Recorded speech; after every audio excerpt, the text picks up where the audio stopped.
날마다 솟는 샘물 큐티 채널 운영자 사재훈 목사입니다. 오늘 하루도 우리 주위에 있는 많은 사람들과 화평을 누릴 수 있는 저와 여러분 되길 기도하겠습니다. 큐티 영상 시청 후 좋아요와 구독을 꼭 부탁드립니다.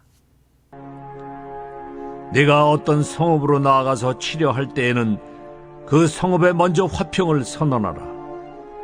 그 성읍이 만일 화평하기로 회답하고 너를 향하여 성문을 열거든 그 모든 주민들에게 네게 조공을 바치고 너를 섬기게 할 것이요, 만일 너와 화평하기를 거부하고 너를 대적하여 싸우려 하거든 너는 그 성읍을 에워쌀 것이며 네 하나님 여호와께서 그 성읍을 네 손에 넘기시거든 너는 칼날로 그 안의 남자를 다 쳐 죽이고 너는 오직 여자들과 유아들과 가축들과 성읍 가운데 있는 모든 것을 너를 위하여 탈취물로 삼을 것이며 너는 네 하나님 여호와께서 네게 주신 적군에게서 빼앗은 것을 먹을지니라. 네가 네게서 멀리 떠난 성읍들 곧 이 민족들에게 속하지 아니한 성읍들에게는 이같이 행하려니와 오직 네 하나님 여호와께서 네게 기업으로 주시는 이 민족들의 성읍에서는 호흡 있는 자를 하나도 살리지 말지니 곧 헷 족속과 아모리 족속과 가나안 족속과 브리스 족속과 히위 족속과 여부스 족속을 네가 진멸하되 네 하나님 여호와께서 네게 명령하신 대로 하라. 이는 그들이 그 신들에게 행하는 모든 가증한 일을 너희에게 가르쳐 본받게 하여 너희가 너희의 하나님 여호와께 범죄하게 할까 함이니라. 너희가 어떤 성읍을 오랫동안 에워싸고 그 성읍을 쳐서 점령하려 할 때에도 도끼를 둘러 그곳의 나무를 찍어내지 말라. 이는 너희가 먹을 것이 될 것임이니 찍지 말라. 들의 수목이 사람이냐? 너희가 어찌 그것을 에워싸겠느냐? 다만 과목이 아닌 수목은 찍어내어 너희와 싸우는 그 성읍을 치는 기구를 만들어 그 성읍을 함락시킬 때까지 쓸지니라.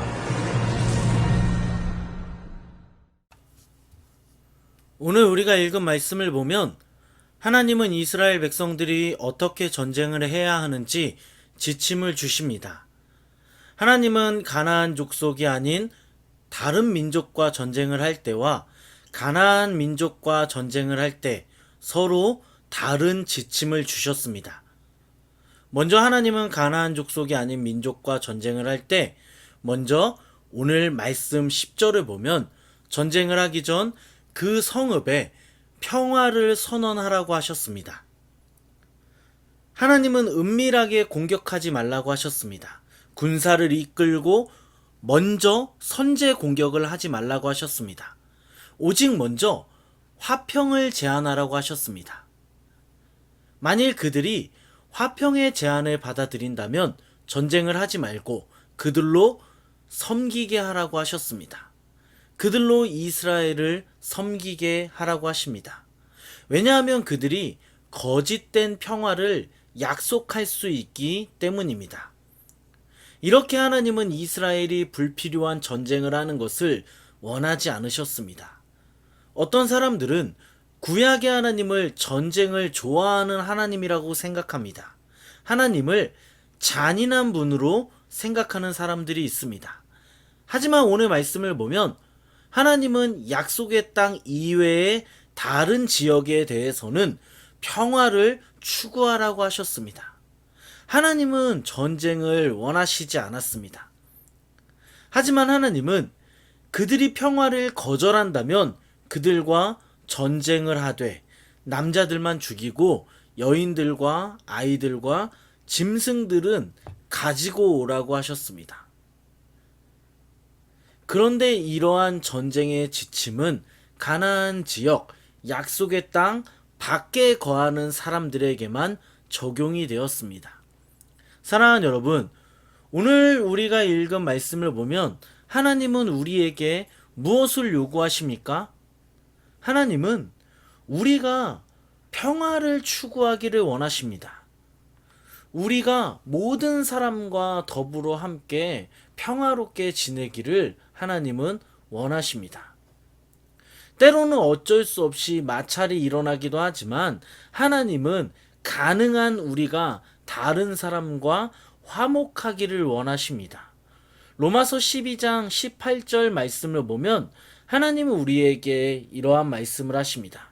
할 수 있거든 너희로서는 모든 사람과 더불어 화목하라. 하나님은 모든 사람과 더불어 화목하라고 하셨습니다. 그러므로 여러분, 전쟁은 최후의 수단입니다.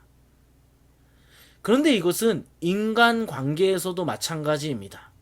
우리는 사람들과 더불어 화목해야 합니다.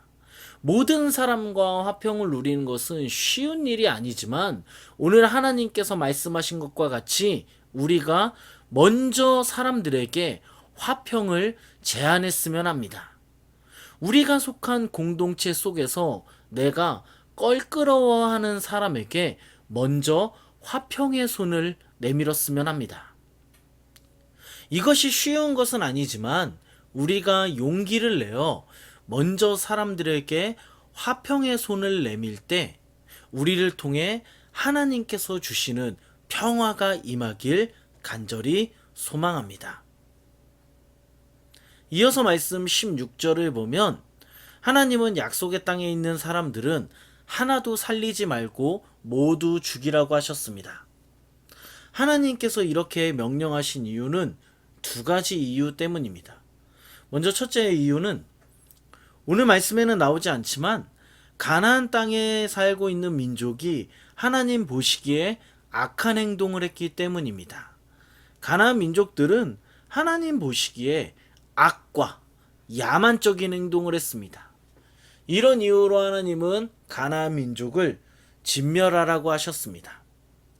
두 번째 이유는 그들을 진멸해야만 이스라엘 백성들이 거룩함을 유지할 수 있기 때문입니다. 하나님은 이스라엘 백성들이 가나안 민족의 우상을 섬기는 것을 원하지 않으셨습니다. 이스라엘 백성이 가나안 사람과 같은 그러한 우상을 숭배하는 것도 원하지 않으셨습니다. 이런 이유로 하나님은 가나안 민족을 모두 죽이라고 하셨습니다. 여러분, 하나님께서 가나안 민족을 진멸하라는 명령에 대해 이스라엘 백성들은 어떻게 반응했습니까? 말씀을 살펴보면 이스라엘 백성들은 안타깝게도 가나안 민족들을 진멸하지 못했습니다. 이스라엘 백성들은 분명히 목숨을 걸면서 철저하게 가나안 민족을 진멸해야 했는데 그들은 그렇게 하지 않았습니다. 결국 이스라엘은 가나안 민족을 진멸하지 못했기 때문에 가나안 민족 때문에 죄를 짓고 가나안 민족 때문에 우상을 섬기게 됩니다. 사랑하는 여러분, 오늘 말씀을 우리에게 적용해 보면 우리가 완전히 진멸해야 할 우리만의 가나안은 과연 무엇입니까? 우리가 완전하게 우리 안에서 추방해야 할 그러한 영적인 가나안은 과연 무엇입니까?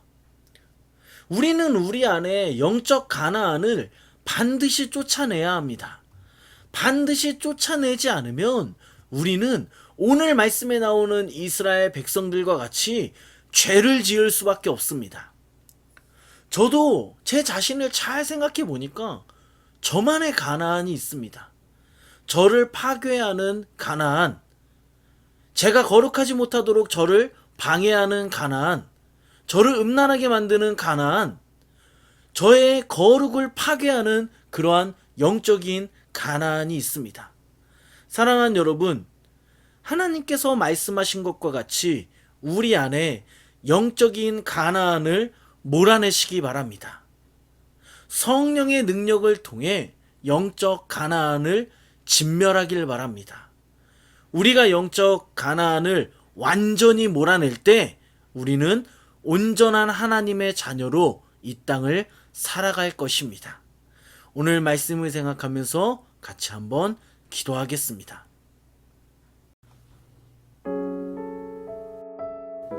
하나님 아버지, 감사합니다.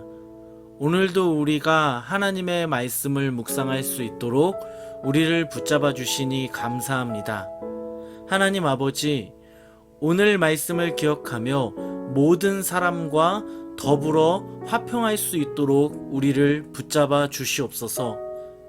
내 마음을 어렵게 하는 사람과도 화평할 수 있도록 우리에게 용기를 주시고 우리가 다른 사람에게 화평의 손을 내밀 때 은혜를 허락해 주시옵소서. 또한 하나님, 오늘 우리가 들은 말씀과 같이 우리 안에 우리를 더럽히는 영적 가난을 몰아내길 원합니다. 우리 안에 우리를 더럽히고 우리를 음란하게 하고 우리를 교만하게 하며 우리를 넘어뜨리는 영적 가난을 몰아낼 수 있도록 우리에게 힘과 은혜를 허락해 주시옵소서. 하나님 아버지, 또한 기도합니다. 암에 걸려 고통스러워하는 사람들이 있습니다. 치유의 손으로 회복시켜 주시옵소서.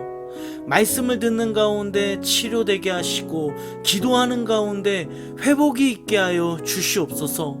또한 가정이 어려운 사람들이 있습니다.